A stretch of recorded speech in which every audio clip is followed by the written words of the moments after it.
ತರಲ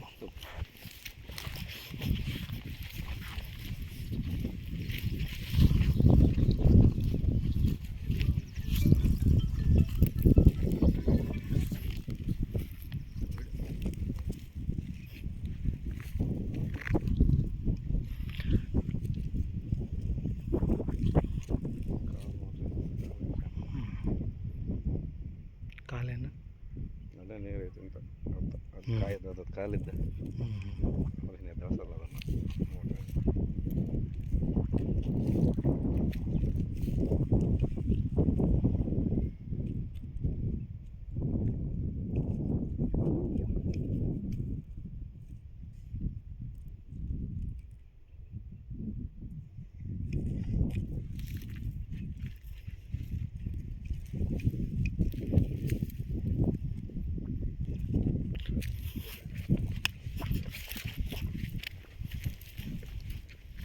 ಅಣ್ಣ ಇದು ಪಾಡ ಐತಂದ್ರೆ ಹ್ಞೂ ಇಂಚಿನ ಲೆಕ್ಕ ಅಲ್ಲ, ಅಡಿ ಲೆಕ್ಕ ಬೀಳ್ತೈತಿ ಇದು.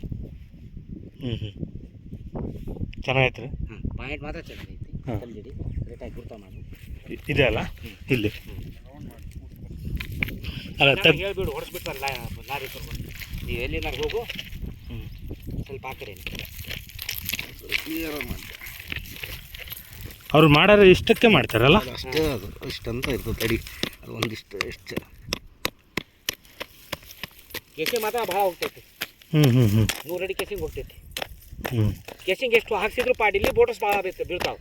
ಕಲ್ಪಲ್ಲ ಅದ್ರೊಳಗೆ ಪೈಪ್ ಕರೆಕ್ಟಾಗಿದ್ದರೆ ಚೆನ್ನಾಗಿ ಅಂತ ಕೆಸಿಂಗ್ ಹಾಕ್ಸ್ಕೊಂಡ್ರೆ ಭಾರಿ ಪಾಡಾಗ್ತೈತಿ.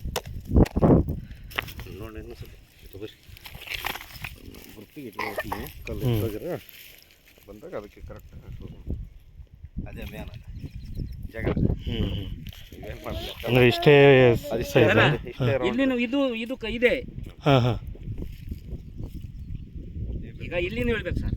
ಹಾಂ ಹಾಂ ಹಾಂ ಇಲ್ಲಿ ಯಾಕೆ ಹೇಳ್ತೈತಿ? ನರ ಇದ್ದಂಗೆ ಸರ್, ಗ್ಲುಕೋಸ್ನ ಹಾಕೊಂಡು ನರ ಇದ್ದಂಗೆ. ಹ್ಞೂ ಇದು ಚೆನ್ನಾಗೈತೆ ಸರ್. 300-350 ಅಡಿ ಹೊಡ್ಸಿ ಸಾಕು, ಜಾಸ್ತಿ ಬೇಡ. 350 ಅಡಿ ಒಳಗೆ ಅದು ಫೈನಲ್ ಲಾಸ್ಟ್. ಇಲ್ಲೂ ಪಕ್ಕದಾರ್ದು ಅಷ್ಟೇ ಹೋಗೈತಂತ್ರಿ.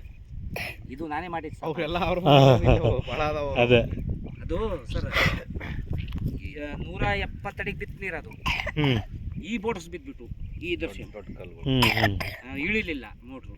ಹ್ಞೂ ಅದಕ್ಕೆ ಯಾರನ್ನಾರ ಏನಾರ ಅನ್ಲಿ, ಹಾಂ ನೀವು ಅನ್ಬೇಕು ಗಾಡಿಯರಿಗೆ, ಸರ್ ನಮಗೆ ಕರೆಕ್ಟಾಗಿ ಕೆಸಿಂಗ್ 100 200 ಅಡಿ ಹೋಗ್ಲಿ, ನನಗೆ ಪರ್ಫೆಕ್ಟಾಗಿ ಕೆಸಿಂಗ್ ಹಾಕಿ ಹೊಡಿಬೇಕು.